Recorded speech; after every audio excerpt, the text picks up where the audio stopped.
ఎక్కడున్నావు బంగారం?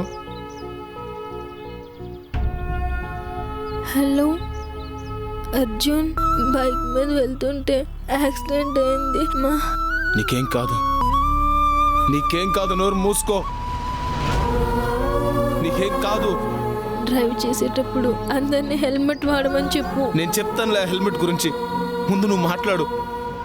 హలో రాయితీ, మాట్లాడు. హలో రాయితీ, హలో రాయితీ, ప్లీజ్ మాట్లాడు. రాయితీ